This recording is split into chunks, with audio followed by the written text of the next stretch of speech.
Hey, hello guys, welcome back to our channel Tasty Life with Akhil. Let's make കക്കത്തോരൻ. രാവിലെ തന്നെ അമ്മ കുറച്ച് കക്കയും വാങ്ങിക്കൊണ്ട് വന്നിട്ടുണ്ടായിരുന്നു. എന്നിട്ട് ചോദിച്ചു കക്കത്തോരൻ വെക്കാവുന്നു. അപ്പം ഞാൻ പറഞ്ഞു ഓക്കെ കക്കത്തോരൻ ആയിക്കോട്ടെ. ആദ്യം തന്നെ കക്ക ഒരു ചട്ടിയിലേക്ക് ഇട്ട് നന്നായിട്ട് വാഷ് ചെയ്യുക. ഒരു 5 to 6 ടൈംസ് വാഷ് ചെയ്ത് അതിലേക്കുള്ള മണ്ണും ചെളിയൊക്കെ പോകുന്നവരൊന്ന് വാഷ് ചെയ്യുക. അതിനുശേഷം അടുപ്പിലേക്ക് വെച്ച് അതിലേക്ക് കുറച്ച് ഉപ്പ് വിതറി ആവശ്യത്തിന് വെള്ളം ഒഴിച്ചു കൊടുത്ത് ഒരു 5 to 7 മിനിറ്റ് അടച്ചു വെച്ച് വേവിക്കാം.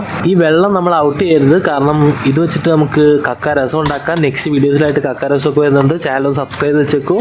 അതിനുശേഷം നമുക്ക് നമ്മുടെ തോരൻ്റെ പീര് റെഡിയാക്കി എടുക്കാം.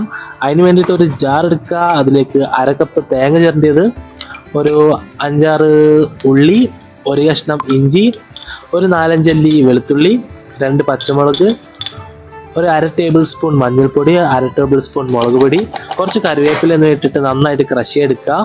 ഓവറായിട്ട് പേസ്റ്റ് ആവരുത്, ജസ്റ്റ് ക്രഷ് ആക്കി എടുക്കുക. അടുത്തതായി ഒരു ചട്ടിയിലേക്ക് ക്ലീൻ ചെയ്ത് വെച്ചിരുന്ന നമ്മുടെ കക്ക ഇട്ട് കൊടുക്കുക.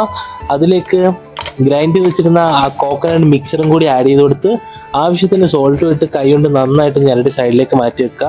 അതിനുശേഷം ഒരു ചട്ടി എടുക്കുക. അതിലേക്ക് കോക്കനട്ട് ഓയിൽ ഒഴിച്ച് 1 ടേബിൾ സ്പൂൺ മസ്റ്റർഡ് സീഡ്സ് നന്നായിട്ട് പൊട്ടി വരുമ്പോൾ സ്ലൈസ് ചെയ്ത ഒരു 6 ചെറിയ ഉള്ളിയും കൂടി ആഡ് ചെയ്ത് കൊടുത്ത് 2 വറ്റൽമുളക്, പിന്നെ നമ്മുടെ ആ മിക്സറും കൂടി ഇതിലേക്ക് ഇട്ട് കൊടുത്ത് നന്നായിട്ട് മിക്സ് ചെയ്യുക. അതിനുശേഷം നമുക്ക് തേങ്ങക്കൊത്ത് ആഡ് ചെയ്ത് കൊടുക്കാം. തേങ്ങക്കൊത്ത് ആദ്യം വേണമെങ്കിൽ ആഡ് ചെയ്യാം, ഞാൻ മറന്നു വേണ്ട ലാസ്റ്റ് ആഡ് ചെയ്യുന്നുണ്ട്. ഒരു 3 മിനിറ്റ് അടച്ചു വെച്ച് കുക്ക് ചെയ്ത് തുറന്നതിന് ശേഷം കുറച്ച് coconut oil and curry leaf ഇട്ട് ഗാർണിഷ് ചെയ്ത് ഫിനിഷ് ചെയ്യുക. അപ്പോൾ അത്രയുള്ള ഗായ്സ്, വീഡിയോ ഇഷ്ടപ്പെട്ടാൽ ലൈക്ക് ചെയ്യുക, ഷെയർ ചെയ്യുക, സബ്സ്ക്രൈബ് ചെയ്യുക.